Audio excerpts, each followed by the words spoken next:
रहे हैं धर्म और धर्मात्मा जीव ये वास्तव में बहुत दुर्लभ है। कहने सुनने वाले ही नहीं है, फिर सावधान करने वाले, तो उपदेश देने वाले। फिर दुनिया में लोग तो ऐसे ही होते हैं कि जो आप चाहते हो वही बात आपको कहते हैं। कोई व्यक्ति विरोध में चल करके बोलना चाहता ही नहीं है, स्वरूप ही ऐसा ही है। मतलब हम यहाँ मिलाते हैं, हमें जैसे कहते हैं ना अपन कि जो जैसा है उससे वैसी ही बात करते हैं, मुंह देख करके बात करते हैं, किससे कैसी बात करनी है, सब होशियार होते हैं। तो विषय कषाय में उलझे हुए जीवों को उनसे हटने के लिए विपरीत बात करे, ऐसा कौन मिलेगा? मैंने विषय कषाय में फंसे हुए जीवों से विषय कषाय के पोषण की चर्चाएं करने वाले लोग ही मिलते हैं। तो पहले तो फिर किसी जमाने में कोई बात सुलभ होगी, अब तो बहुत ही दुर्लभ है। वक्ता और श्रोता ऐसी चर्चा करने वाले, कहने वाले भी नहीं मिलते, और कहने वाले यदि कदाचित हों तो सुनने वाले नहीं मिलते। या इसको उल्टा लगा लो, ऐसी चर्चाएं सुनने की रुचि रखने वाले बहुत कम हैं, और कदाचित हमारे मन में सुनने की रुचि भी हो तो ऐसी बात सुनाने वाला, उपदेश देने वाला वक्ता नहीं मिलता, है ना। देखिए आज अपन ने इसका कल पढ़ा था, भावार्थ से अपन इसी बात को आगे बढ़ाते हैं। पेज नंबर 135 पर 143 नंबर का 143 नंबर श्लोक का भावार्थ। इस लोक और परलोक में जीव का हित करने वाले, धर्म को कहने वाले और सुनने वाले पहले चतुर्थ काल में बहुत होते थे। क्या कहा? इस लोक और परलोक में जीव का हित करते हो, यहाँ भी हित करें और परलोक में भी जिससे भला हो, ऐसे धर्म को कहने वाले और सुनने वाले, कहने सुनने वाले लोग चतुर्थ काल में बहुत होते थे। पहले का मतलब बहुत पहले की बात कर रहे हैं। तीर्थंकर आदि होते थे, गौलिंगी संत होते थे, रणधर आदि हैं, द्वादशांग के ज्ञाता, केवली, सब चौथे काल में बहुत मिलते थे। परंतु अंगीकार करने वाले तो उस समय भी थोड़े ही थे, क्योंकि संसार में धर्मात्मा थोड़े ही होते हैं। जो कम होते हैं वे बहुमूल्य होते हैं, उनकी कीमत होती है। दुनिया में धर्मात्माओं की संख्या तो कमी होगी हमेशा। समझिए आप, कहते हैं ना इस तरह की बात, शेरों के झुंड नहीं हुआ करते, ऐसे ही धर्मात्माओं के, मुक्ति प्राप्त करने वालों के समूह नहीं हुआ करते, ग्रुप नहीं हुआ करते, बहुत कम है। कहाँ से संगठन, कहाँ से ग्रुप, कौन सा होगा? अल्प लोग हैं, सब लोग उल्टे मार्ग पे चलने वाले हैं। उनमें से कोई जीव इधर आता है, 2-5 आना चाहते हैं तो एक आध को फिर कोई खींच करके वापस ले जाता है। टांग खींचने वाले बहुत है, माने होता ही है ना ऐसा। कोई जीव यहाँ आना शुरू करे, मान लीजिए सुनने के लिए, तो 10-20 लोगों ने शुरू किया, तो उसमें 5-10 तो ऐसे होंगे जो खुद रुक जाएंगे, 2-4 ऐसे होंगे जिनको आने से रोक देंगे, कुछ ऐसे होंगे जिनको दूसरे लोग दूसरे प्रकार की बातें कहेंगे तो रुक जाएंगे। बहुत दुर्लभ है ये सब बातें। संसार में धर्मात्मा थोड़े ही होते हैं, कम ही होते हैं धर्मात्मा। लेकिन अब यह पंचम काल ऐसा निकृष्ट है कि इसमें सच्चे धर्म को कहने वाले और सुनने वाले भी थोड़े पाए जाते हैं। बोलो, पिछले काल में कम से कम कहने और सुनने वाले तो थे। पिछले समय में कहने सुनने वाले लोगों का सद्भाव तो था। यहाँ तो कहते हैं अब तो वो भी नहीं है, वो भी दुर्लभ है, क्योंकि कहने वाले तो अपने लोग और मान के अभिलाषी हो गए हैं कहने वाले, इसलिए वे यथार्थ नहीं कहते। तथा सुनने वाले जड़ और वक्र हो गए हैं, इसलिए वे परीक्षा रहित हटगाई होने से यथार्थ बात नहीं सुनते। कैसी सच्चाई का निरूपण किया है यहाँ। कहने वाले लोग लोभ और मान के अभिलाषी हो गए हैं, किसकी बात कहेंगे, किसकी प्रशंसा करेंगे कि जहाँ हमारा सम्मान हो। अरे इनका विरोध करके क्या करना है, अभी जबरदस्ती नुकसान हो जाएगा पैसे का। तो पैसे के नुकसान के कारण सच्ची बात नहीं कहते, यश प्रतिष्ठा चाह के कारण गलत बात का भी पोषण कर देते। उनको उससे कोई मतलब नहीं है, ऐसे लोभी हो गए हैं। मान कषाय का, मान के अभिलाषी और लोभ के अभिलाषी। लोभ और मान दो बातें कह दी, माने या तो पैसा धन की अपेक्षा होगी, धन पैसे आदि की अपेक्षा नहीं है तो फिर समझ लीजिए मान सम्मान प्रतिष्ठा की अपेक्षा होगी। मैं मंच पे बैठूं, मेरा सम्मान हुआ इतने लोगों के बीच में, मैं इनके खिलाफ कैसे बोल सकता हूँ। इनकी गलत मतलब दूसरों की गलत बात का पोषण करना और सही गलत का विचार विवेक न रख करके सिर्फ अपने ही स्वार्थ सिद्धि की दृष्टि से सोचना, ये तो हो गया वक्ताओं का हाल। विधानाचार्यों का, प्रतिष्ठाचार्यों का, विद्वानों का, वक्ताओं का, पैसे लेकर के पढ़ाने वालों का, ठीक है ना। ये कुछ न कुछ लोभ लालच जिनके माध्यम से टिका हुआ है वो उनके प्रतिकूल बात नहीं करते। हम यदि किन्हीं को धर्म पढ़ाते हैं और उनसे पैसे लेते हैं तो समझिए फिर उनके खिलाफ नहीं जा सकते अपन, वैसा देना बंद कर देंगे। कल से 2-5 हज़ार जो आते हैं वो और बंद हो जाएंगे। तो लोभी और मान से युक्त हो गए हैं, इसलिए वो तो कहते नहीं है सच्ची बात। और सुनने वाले कहते हैं कि सुनने वाले जड़ और वक्र हो गए, उनको भी उससे कोई मतलब नहीं है। जो सुना रहे हैं तो ठीक है, जड़ हो गए का अर्थ बुद्धि रहित हो गए हैं, सुनने में बुद्धि नहीं लगाते, बस हो रहा है ना, सुनना है, एक इंद्रिय बस। वक्र हो गए मतलब हठग्राही जैसे हो गए, परीक्षा रहित और हठग्राही, तो यथार्थ बात सुनते ही नहीं। वो सब ठीक है उनके लिए, तो बस कोई पद वाला व्यक्ति कह रहा है ना, बस ठीक। और हठग्राही हो गए, यथार्थ बात सुनते ही नहीं। बोलो जगत में इतनी समाज में कमियां और विकृतियां दिखाई देती है कि आप यदि उन विकृतियों और कमियों की तरफ दृष्टि दे दें और आप यदि उनके खिलाफ आवाज उठाएं तो कोई सुनना ही नहीं चाहता है। प्रथम तो उठाने वाले लोग ही लालची हैं, जिनमें सामर्थ्य मानी है, वो तो सब जगह पर समाज में अपना एक आधिपत्य बनाए रखना चाहते हैं। फिर दूसरी बात, जो सुनने वाले लोग हैं वो हठग्राही हैं, नहीं नहीं हमें मत सुनाओ, हम नहीं सुनेंगे, हमें मत समझाओ, ऐसा होना चाहिए ऐसा नहीं होना चाहिए। कौन कहे इन सब बातों के संदर्भ में। सामूहिक रूप से आयोजनों में, विवाह आदि प्रसंगों में, धार्मिक आयोजनों में, धार्मिक जुलूस वगैरह में, महावीर जयंती का जुलूस और फूल बरस रहे हैं, खूब झुल रहे हैं, बह रही है, नदियां बह रही है, दूध की, मिल्क रोज की, शरबत की, हाँ कुछ पता ही नहीं लगता है क्या हो, किस चीज का है। और वही भगवान की गले में माला पहना रखी है, फोटो, अरे फोटोओं के ऊपर जिनको बना करके बैठाया है उनके गले में, तो सब ऐसे ही समझते ही नहीं है किसी चीज को। भगवान की फोटो के ऊपर अपने माला चढ़ती है या नहीं चढ़ती है, अब कौन कहे किससे कहे बतलाओ, मरे हुए पे माला चढ़ती है। अब भगवान महावीर स्वामी की फोटो पे माला चढ़ा दो, मर गए क्या वो, मरण हुआ है क्या उनका? उनको मुक्ति हुई है, मरण नहीं हुआ है। मरण और मोक्ष में फर्क है, इसलिए भगवान की फोटो पे माला नहीं चढ़ती। कोई भी जो बातें हैं, मतलब छोटी छोटी सी बातें विकृति, वही मतलब भगवान को कलश करते जा रहे हैं, और वही शरबत भी पी रहे हो और पानी भी पी रहे हो और कुछ विचार विवेक नहीं है।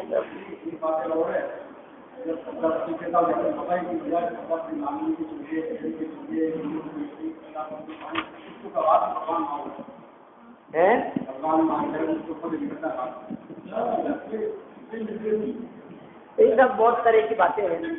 हम तो ये कह रहे हैं यहाँ पर हठग्राही है, हट है,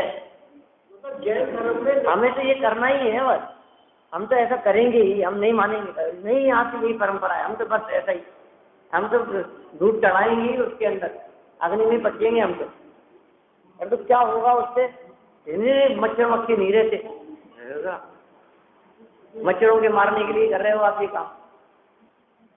कुछ भी विकृति संबंधी जो बात है, चप्पलें पहने हुए चलना, चमड़े की वस्तुओं का प्रयोग करना, हिंसा हिंसा के बारे में विचार विवेक नहीं होना, समझ नहीं होना, खान पान की शुद्धता का भान नहीं होना। अब कोई व्यक्ति यदि कहने वाला नहीं है और कदाचित कहता है तो समझ करके कहता है, और कदाचित कह भी देवे वो हिम्मत रख करके, तो सुनने वाला इतना ढीठ है कि वो मानता ही नहीं, हट गया ही है वो, हमें नहीं सुनना। बड़े आए समझाने वाले, बड़े आए बोलने वाले, सबके बारे में कह दिया यहाँ इन्होंने। ऐसा निकृष्ट काल आ गया है।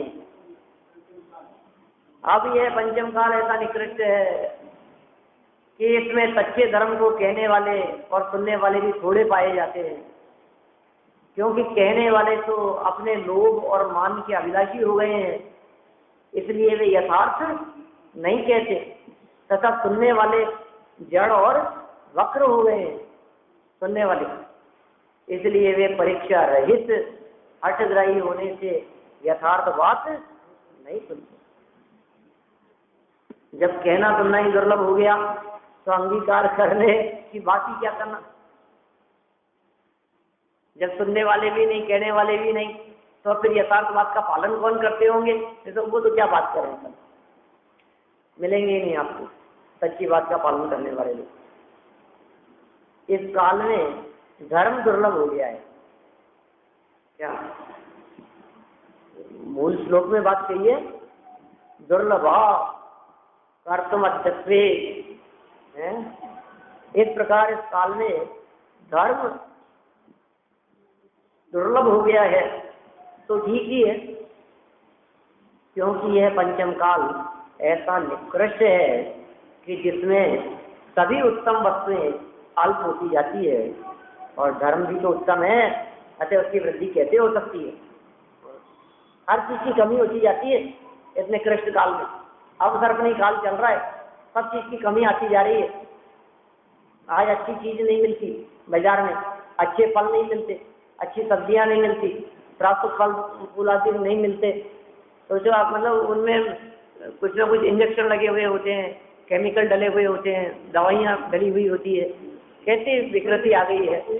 अच्छी निर्दोष वस्तुओं का प्राप्त होना भी बहुत कठिन काम है। जो वस्तु देखो वो चीज मिलावट सहित आती है। क्या करें मतलब, रोजाना कुछ ना कुछ ऐसा ऐसा होता है। आप किस चीज को शुद्ध कहो, बाजार के घी की क्या दशा है, दूध दही आदि की क्या दशा है, माने क्या करें अब ऐसी स्थिति। दूध मिलावटी आता है, कितना नकली दूध बीच बीच में खूब पकड़ा जा रहा था। सरस का दूध आता है तो उसमें भी गड़बड़ी आ जाती है, ये जो छाछ आदि आती है। कई बार ऐसा सुना मैंने कुछ लोगों से, बाजार से छाछ लाए लोग तो डायरेक्ट स्ट्रॉ लगा के पी लेते हैं। हम तो उसको उन्होंने घर ला करके पता नहीं क्यों छान लिया तो लटे उसमें से फुलाती हुई निकली है। घी का पैकेट तो हमारे घर में ही आया था, बहुत सालों पुरानी बात हो गई, और उसमें हजारों लाखों चीटियां, लाल चीटियां निकली थी। बहुत पुरानी बात है, सरस घी की बात है। बोलो आप, तो काट के उसमें से घी निकाला, लाल चीटियां उसमें से, और लाल चीटियां कल ही थी कोई बात, मक्खी मरी हुई निकली छाछ में। तो सब बाजार की चीजों का यही हाल है सबका। क्यों दे रहे बताओ मेरे को। और वो जो पैकेट बंद है उसका, उस बंद पैकेट में कितने दिन से बंद है, 2, 4, 5 दिन बाद में यदि उसके अंदर लटें चलने लग जाएगी, हो जाएंगी, तो कैसे मालूम चलेगा उसका। और तो सीधा डायरेक्ट आप उसको ले लो पेट में। ये कह रहे बहुत दुर्लभ है भैया, अच्छी चीज मिलना दुर्लभ है। सभी चीजें दुर्लभ हो गई है इस साल में, सभी चीजें दुर्लभ हो गई है। सज्जन व्यक्तियों का मिलना दुर्लभ है, अच्छा परिवार मिलना दुर्लभ है। एक हिसाब से क्या सभी में ले सकते हैं, उसमें क्या बात है। कौन से क्षेत्र और कौन से काल में नहीं हो सकता? सब जगह हो सकता है। दुखमा दुखमा काल की बात छोड़ो, लिमिटेड टाइम, बहुत अल्प समय के लिए है, बहुत अल्प क्षेत्र में है। बाकी सब जगह पर हो सकता है धर्म का प्रारंभ, धर्मात्मा जी सब जगह हो सकते हैं। लेकिन ये ऐसा समय आ गया है वर्तमान में, हर चीज में कमी आती चली जा रही है। मतलब बौद्धिक गिरावट आती चली जा रही है, स्मरण शक्ति में गिरावट आती जा रही है, नैतिकता रही नहीं है, सदाचार शालीनता बची नहीं है। सब चीजों में धीरे धीरे करके ह्रास होता चला जा रहा है। तो कह रहे हैं जब सभी चीजों में कमी आ रही है, उत्तम चीजों में ध्यान रखना, उत्तम चीजों में कमी आ रही है और जो अनुत्तम है उन चीजों की वृद्धि हो रही है। जैसे शराब आदि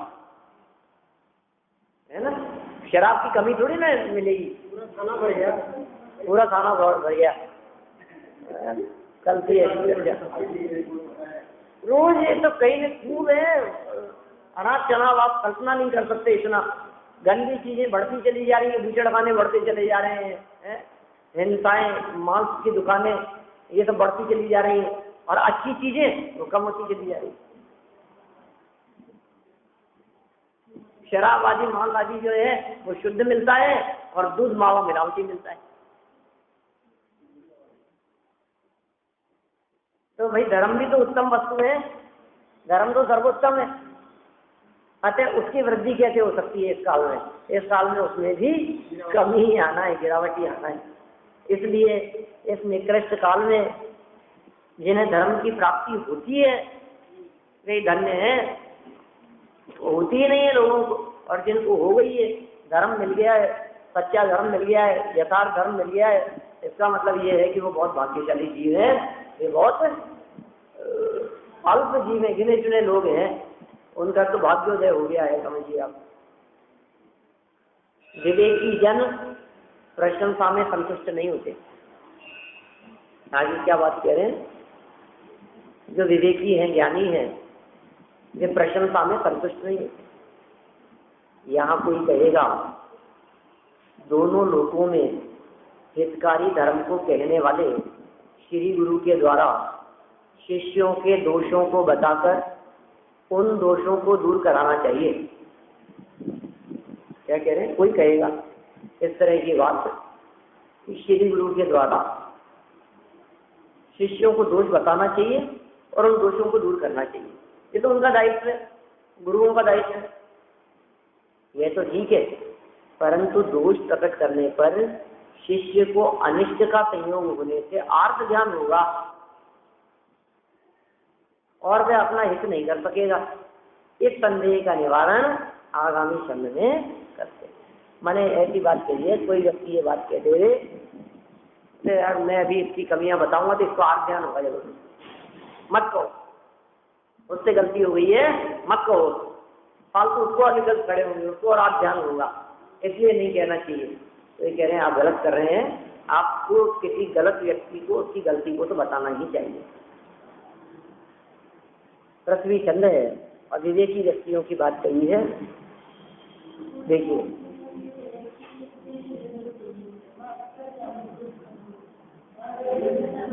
देशवन्मति मतामति प्रीतये कृतं क्रमति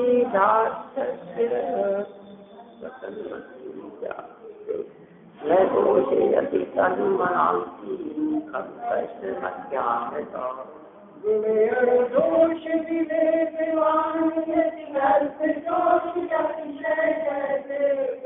विवेकवान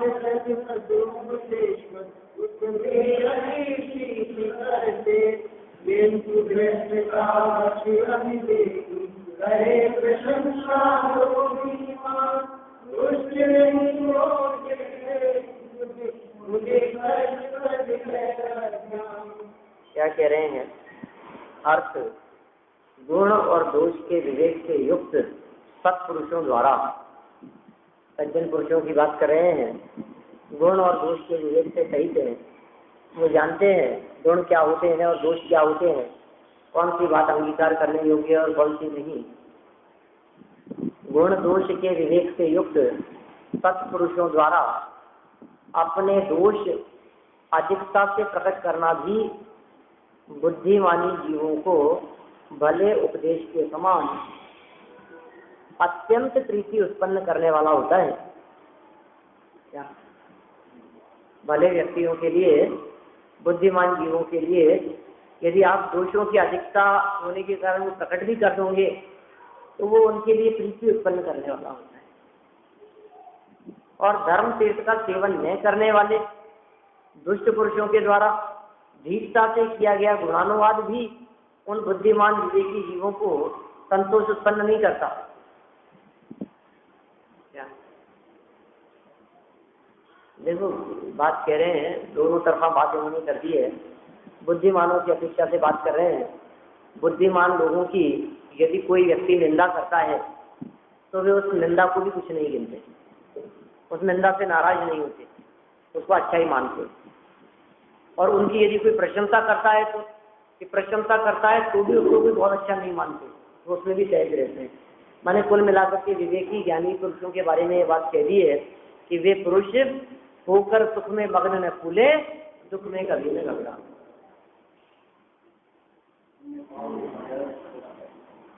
माने किसी के द्वारा प्रशंसा किए जाने पर उससे अपने आप को महान नहीं समझ लेते, किसी के द्वारा निंदा किए जाने पर उससे अपने आप को हीन नहीं समझ लेते। लेकिन कौन प्रशंसा कर रहा है और कौन निंदा कर रहा है, ये बात ध्यान देने योग्य है। निंदा करने वालों को तो उन्होंने अपना मित्र समझ लिया, निंदक नीरे राखिए आंगन कुटी चबाए। और प्रशंसा करने वाले जो दुष्ट पुरुष हैं और ढीठता द्वारा गुणानुवाद कर रहे हैं, वो तो समझते हैं इस बात को, उससे प्रभावित नहीं होते। क्या दम है इसकी प्रशंसा करने से, ऐसे ही करते रहते हैं। परंतु तुझे अन्यथा भाषित होता है, तेरी अज्ञानता से हमें खेल होता है। तुझे ये कह रहा है ना कि दूसरों की निंदा करना ठीक नहीं है। निंदा तो ठीक नहीं है, लेकिन उसके दोष बतला करके दूर करने की भावना हुए तो उसमें कोई ऐतराज नहीं। मतलब यदि इसको ही अपन निंदा करना समझेंगे, दोषों को दूर करने की बात को ही, तब तो फिर कोई माता पिता अपने बच्चों को कोई शिक्षा ही नहीं दे पाएंगे। कोई माता पिता अपने बच्चों की निंदा नहीं करते। ऐसा कमियां तो निकालते रहते हैं, फिर कह रहे हो आप निंदा नहीं करते। अरे कमियां निकालते रहते हैं, वे कमियां दूर करने के लिए निकालते हैं।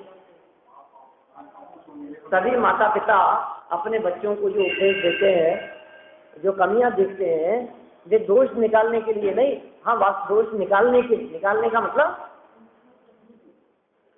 दोषों को दूर करने के लिए वे ऐसा उपदेश देते हैं, अपमानित करने की दृष्टि से नहीं। तो उसे निंदा नहीं समझना चाहिए। इसी तरह से श्री गुरु यदि किसी को दोषों से सावधान कर रहे हैं तो वो उसकी सुरक्षा कर रहे हैं, वो उसके हितैषी उपकारी हो। कोई व्यक्ति आलोचना की भावना से करता है तो वो गलत कार्य है, लेकिन सुधारने के लिए यदि कोई बात सहजता से प्रेम से कही जाती है तो वो उसका मित्र बन करके किया गया कार्य है। देखिए इसका भावार्थ पढ़ते हैं हम। जो जिसका हित करना चाहता है, जो और जिसका हित करना चाहता है वह वैसा ही कार्य करता है जिसमें उसके प्रिय का हित हो। हम वही काम करेंगे जिसमें उसका हित हो। हम हित करना चाहते हैं ना, इसलिए सत्पुरुष भी अपने प्रिय का अहित करने वाले दोषों को दूर करने के लिए उसके दोष प्रकट करते हैं। सत्पुरुष भी यदि वे उसके दोष प्रकट नहीं करेंगे तो अज्ञानी अपने दोषों को कैसे जानेंगे? जानेंगे ही नहीं, छोड़ेंगे कैसे? बिन जाने से दोष गुणन को कैसे तजिए गइए। बिना जाने हुए गुणों को ग्रहण नहीं कर सकते, और जब तक जानेंगे नहीं तब तक दोषों को दूर नहीं कर सकते। दोषों को दूर करने के लिए और गुणों को ग्रहण करने के लिए उन्हें जानना जरूरी है, और दोषों को जाने बिना उन्हें दूर कैसे करेंगे? तथा जो जिस व्यक्ति से अपना लोभाधिक प्रयोजन सिद्ध करना चाहता है वह वही कार्य करेगा जिससे वह व्यक्ति प्रसन्न हो। दोष उजागर नहीं करेगा, वही बात करेगा जिससे सामने वाला प्रसन्न हो। लोभ आदि का प्रयोजन है ना, अरे मैं इसी ऐसा कर लूंगा, इसके खिलाफ थोड़ी बहुत भी यदि हमने बात कही तो कल से अपना एक बंद हो जाएगा दाना पानी, कल से इससे अपने को जो मिलता है वो बंद हो जाएगा, इससे जो अपन कमाते हैं, इससे जो अपने को बिजनेस मिलता है वो मिलना बंद हो जाएगा, इसलिए अपने को इसके विरोध में बात नहीं करेंगे। ऐसे मायाचारी लगता है, जिससे व्यक्ति प्रसन्न हो वही बात करता है, इसलिए वह उस व्यक्ति के दोषों को भी ढीठपने से गुण बताकर उसकी बड़ाई करेगा, गुण बताएगा और गुण बता करके बड़ाई करेगा, क्योंकि यदि वे बड़ाई न करे तो अज्ञानियों का मान कैसे बढ़ेगा, और यदि उनका मान न बढ़े तो वे उसका प्रयोजन क्यों सिद्ध करेंगे। माने जब तक उनका मान नहीं बढ़ता तब तक वे उसका प्रयोजन सिद्ध नहीं करते। चलिए आगे बढ़ते हैं, कोई ऐसी सब सरल बातें हैं, चर्चा के विषय नहीं है कुछ। इस प्रकार सत्पुरुष दोष भी प्रकट करते हैं और अधर्मी प्रशंसा भी करते हैं। देखो दोनों बातें हो गई, दोष किसने बताए, सज्जनों ने, और प्रशंसा किसने की, अधर्मियों ने। मूर्खों को उनके दोष बताना बुरा लगता है और प्रशंसा करना अच्छा लगता है मूर्खों को, लेकिन विवेकी जन ऐसा मानते हैं यह मेरा भला करने के लिए ही दोष बता रहे हैं, यह तो मुझे अच्छी शिक्षा दे रहे हैं। इस प्रकार विचार कर वे उसे अच्छा ही मानते हैं। अपने प्रयोजन की सिद्धि के लिए दोषों को गुण बताने वाले तो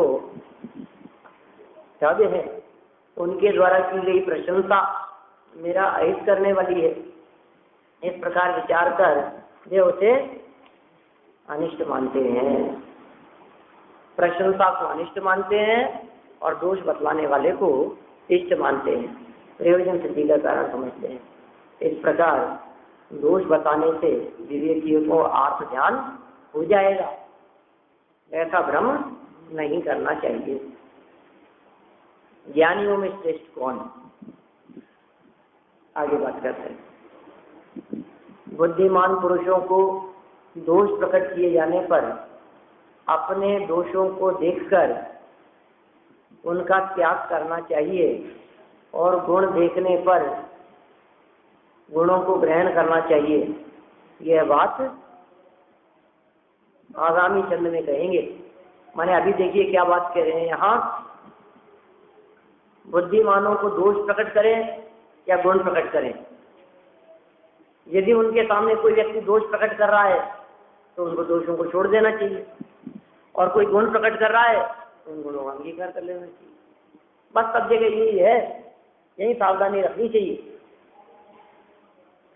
एक व्यक्ति बगीचे में फूल तोड़ने गया और जैसे वो फूल तोड़ रहा था तो वहाँ जो फूल थे, दूसरे फूल, वे कहने लगे कि अरे तुम के साथ न्याय करते हो, ये कहाँ से आवाज आ रही है, क्या हो गया है, कौन बोलता है, वे कैसे गलत काम कर रहे हो, ये क्या गलत काम कर रहा हूँ कि फूल तो तोड़ रहे हो और इसमें जो कांटे हैं उनको वहीं छोड़ रहे हो, ये तो गलत काम करते हो। इसमें मैं क्या गलत काम करता हूँ, तो अच्छी बात है, फूलों को चुनना चाहिए, कांटों को छोड़ देना चाहिए। तो कहा अरे यहाँ तो ऐसा काम करते हो, लेकिन जब किसी व्यक्ति से मिलते हो, किसी मनुष्य से मिलते हो तो उसके दोषों को चुनते हो, उसके गुणों को नहीं चुनते हो। माने किसी मनुष्य से मिलने पर, किसी व्यक्ति से मिलने पर उसके भी गुणों को ही चुनना चाहिए ना। माने समझदार व्यक्ति तो वही है जो दूसरों के गुणों को देखता हो, दोषों को चुनने वाला। देखो जो दोष देख रहा है इसका मतलब वो दोषों को चुन रहा है, जो गुण देख रहा है इसका मतलब वो गुण चुन रहा है, और जो जिस चीज को चुनता है उसके पास में उसी चीज का संग्रह हो जाता है। जो फूल चुनेगा उसके पास फूलों का संग्रह होगा, जो कांटे चुनेगा उसके पास कांटों का संग्रह होगा। तो तुम यदि दूसरे के दोषों को चुनोगे तो तुम्हारे पास दोषों का ढेर संग्रह लग जाएगा, और तुम यदि दूसरे के गुणों को देखोगे तो तुम्हारे पास में गुणों का संग्रह हो जाएगा। तुम क्या चाहते हो? तुम अपने में दोष एकत्रित करना चाहते हो या गुण एकत्रित करना चाहते हो? ये यहाँ मार्मिक शब्दों में आचार्य देव ये बात कहना चाहते हैं, ये अभिप्राय है इनका। बुद्धिमान व्यक्ति क्या करते हैं, समझदार व्यक्ति क्या करते हैं? किसी व्यक्ति ने मेरे दोष बतलाए, कमियां बतलाई, गुस्सा नहीं करते, नाराज नहीं होते, बरसते नहीं है उस पर, बिगड़ते नहीं है उसके ऊपर, बल्कि ये समझते हैं ये जो बात कह रहा है आगे से मैं ऐसा मौका नहीं दूंगा कि ये इस तरह का दोष मेरे ऊपर लगा। ये गलत काम तो किया ही था ना मैंने, आगे से ऐसा मौका ही नहीं दूंगा, ये मेरे ऊपर ऐसा आरोप लगा। और गुणों को देख करके क्या करते हैं, किसी व्यक्ति ने प्रशंसा की है, हमारे में थे ही नहीं वो गुण, और सामने वाला व्यक्ति वैसे ही चापलूसी करता हुआ प्रशंसा कर रहा है, सोचता है यार मेरे में ऐसे गुण होने चाहिए, और उन गुणों को धारण करने की भावना बातें। देखिए ज्ञानियों में श्रेष्ठ कौन है?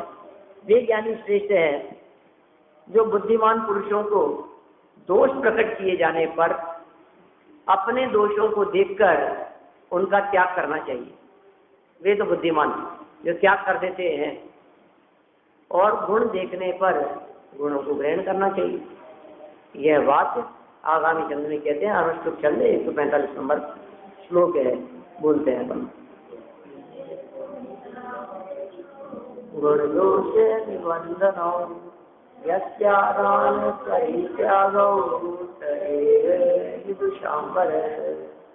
दोषों के कारण से अन्य कारणों से निर्भय करते हैं जो ग्रहण त्याग लिखी है ज्ञानी जन से। क्या कह रहे हैं? गुण दोषों के कारण से ही अन्य कारणों से निरपेक्ष, बाकी बातों से निरपेक्ष। पैसा उसके पास में कितना है, गाड़ी है या नहीं है, मकान घर का है कि किराए का है, और बातों से कोई मतलब नहीं। कपड़े कैसे पहनता है, कैसे उठता है, कोई बातों से मतलब नहीं है। ये कह रहे हैं गुण और दोषों के कारण से ही ज्ञानी जन श्रेष्ठ होते हैं, उनके ग्रहण से और त्याग से, अन्य कारणों से निरपेक्ष, बाकी कारणों से निरपेक्ष है। श्रेष्ठता उनकी दूसरे कारणों से नहीं है। मोबाइल कैसा है उससे श्रेष्ठता नहीं है, ठीक है ना। घर कैसा है उससे श्रेष्ठता नहीं है। परिवार कैसा है, फैमिली कैसी है, उससे ज्ञानियों की श्रेष्ठता नहीं है। फैमिली बैकग्राउंड कैसा है उससे श्रेष्ठता नहीं है, नहीं, उससे भी कोई मतलब नहीं है। उसकी श्रेष्ठता किससे है? गुण दोषों के कारण से, गुणों के ग्रहण करने से और दोषों के त्याग से। नीचे सेकंड लाइन में कहा ना, करते हैं जो ग्रहण त्याग। किसका ग्रहण त्याग? तो पहली लाइन में कहा था गुण दोषों के कारण, तो गुणों का ग्रहण और दोषों का त्याग, ये उन ज्ञानियों की महान सिद्धांत है। भावार्थ देखिए, जीवों में किसी को ग्रहण करने की नहीं, अर्थ पढ़े पहले तो, अर्थ नहीं पढ़ा नहीं अपने, अर्थ पढ़ रहे थे। अन्य कारणों की अपेक्षा छोड़कर, माने दूसरे कोई कारण की हमारे को कोई अपेक्षा नहीं है। जो जीव गुणों और दोषों के कारण ही ग्रहण और त्याग करते हैं, वे ही ज्ञानियों में श्रेष्ठ हैं। देखो यदि इसकी व्याख्या दूसरे प्रकार से करना हो ना, तो इसमें ग्रहण त्याग की बहुत मार्मिक बात कह दी इन्होंने।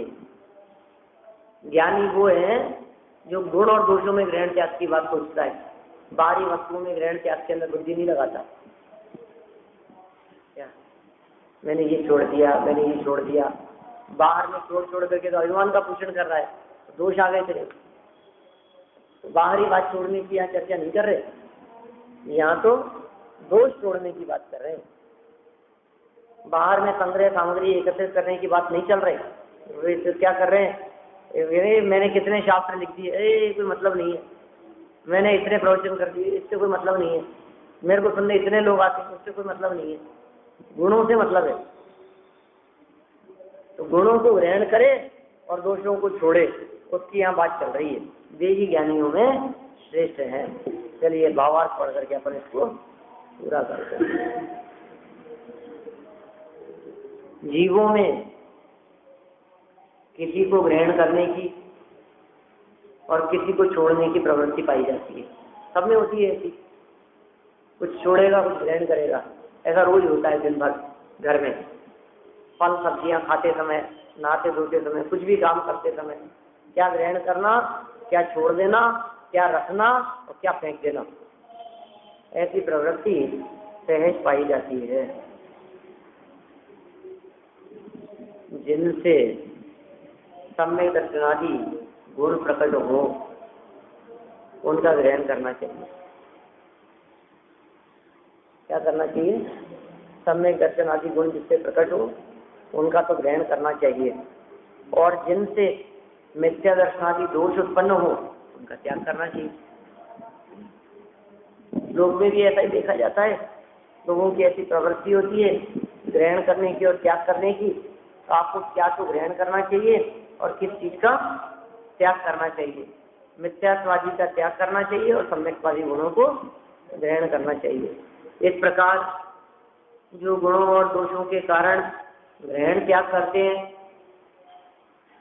तथा जिनका अन्य कोई विषय कषाय आदि का प्रयोजन नहीं पाया जाता है, वे जीव उत्कृष्ट ज्ञानी जानना चाहिए।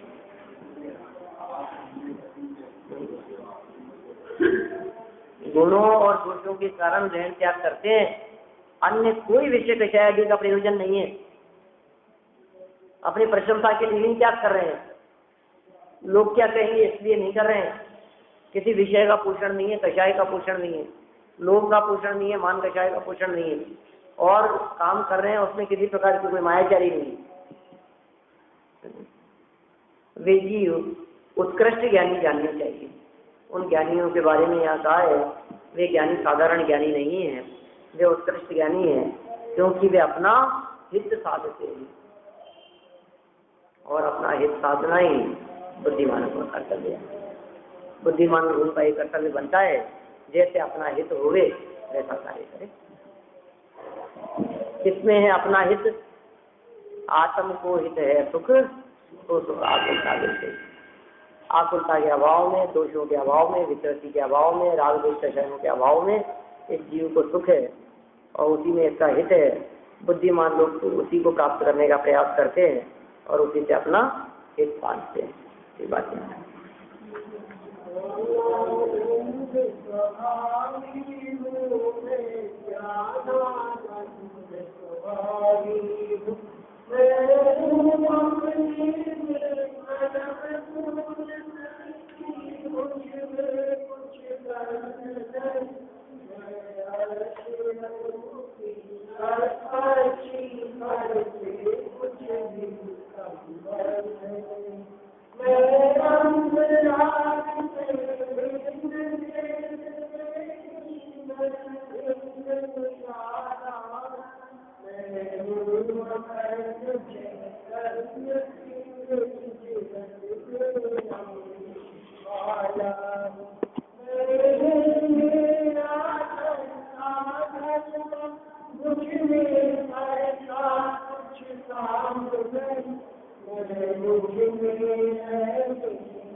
Thank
you.